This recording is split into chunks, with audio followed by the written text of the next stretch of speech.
Okay, now the story of Thor starts off, of course, with Thor, who is the god of thunder. And it starts off with him about to accept being king of Asgard by his father Odin.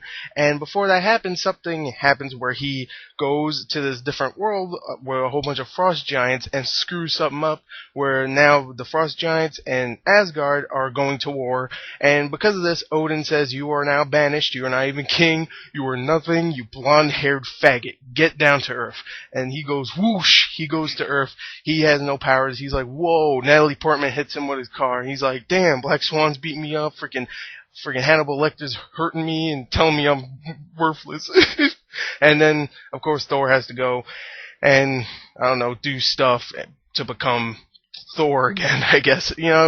That's really the story, really. He goes to Earth, he has no powers, some stuff happens where, he meets up with this chick, Natalie Portman, and her other friends, and they become friends, and, he has to go and find a way to get his powers back and go and stop his brother Loki from pretty much screwing everything up, and that's really the story. I know I explained it terribly, but that's about as good as I'm going to explain it. Because I'm terrible at explaining stories. I just have fun explaining the stories like I always do, where I explain it all stupid-like. So, I'm going to give the story a 7.5 because it's not bad. I love how they actually introduced this different worlds aspect to it. And it was really cool. Actually, you know what? Screw it. I'm going to give it an 8 out of 10. How about that? Yeah.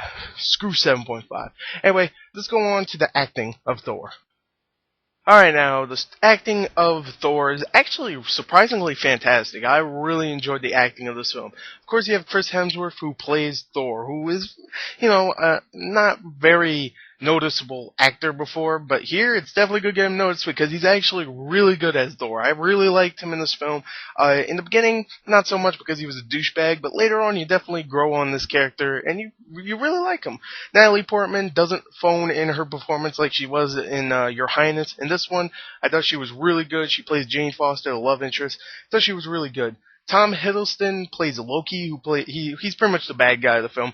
I really liked him in this film. I thought he was really good, very monotone, and when it comes to something where he gets angry, he definitely gets angry. I just thought he was gonna be all monotone the whole freaking movie. He definitely gets angry. He definitely knows how to act. I thought he was really good.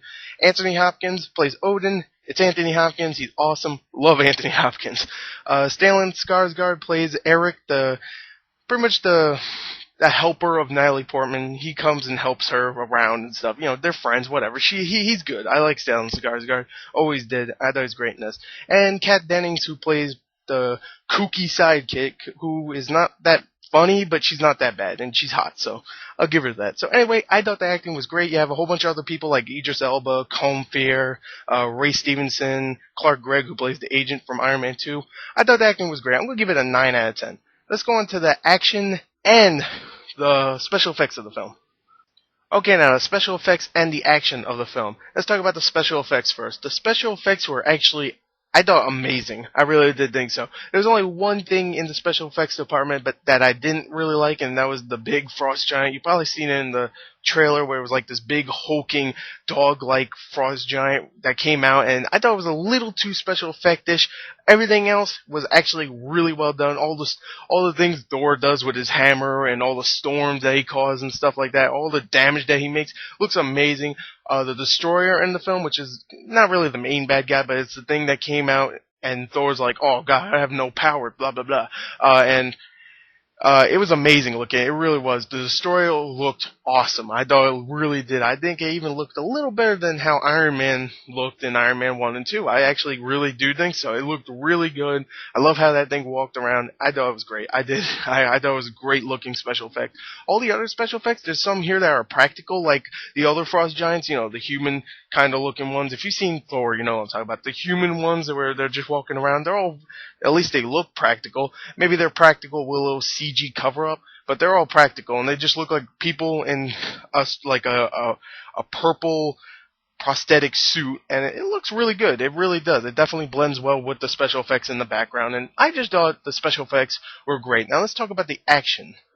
Okay, now the action in the film, just like the special effects, was really well done. The thing is, there isn't as much as the marketing would suggest. I mean, there is plenty of action, don't get me wrong. There's about 4, maybe 5 scenes of action where they're all a few minutes long. And I would say about 20, 25 minutes of pure action, and the rest being like dialogue and stuff. And I thought the action, even though there wasn't that much, was really great. It definitely didn't keep me on the edge of my seat. I knew what was going to happen, but it was still really well done. And mixed with the special effects, they were great. I really did think the action plus the special effects were amazing in this film. I really did think so. The only problem with maybe this is that the action, there's not as much, and the one special effect that I talked about with the Yeti thing. You know what? I'm gonna give this action special effects a 9.5 out of 10. I really enjoyed it. So let's go on to the entertainment of the film. Okay, now the entertainment of the film, I'm gonna say it right here so I can just get over with. I really fucking enjoyed Thor. There you go. I really, really did. I thought it was an amazing, amazing summer blockbuster. I think it's actually better than Fast Five, and this is really, to me, what started summer for me. Thor was a great movie. I loved it. I'm gonna give the entertainment a 10 out of 10 because I can't think of one thing that I did not like about Thor as an entertainment.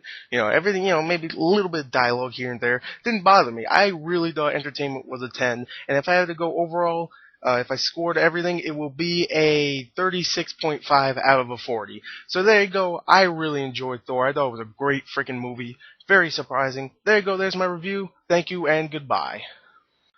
Oh, and also look forward to a cameo from someone that's going to be in the Avengers in this film. And also stay after the credits because there's a little scene at the end. Don't want to spoil it, but just want to tell you there if you're going to go see this. There's a scene at the end, which is actually pretty cool. So there you go. There's my review. Thank you and goodbye.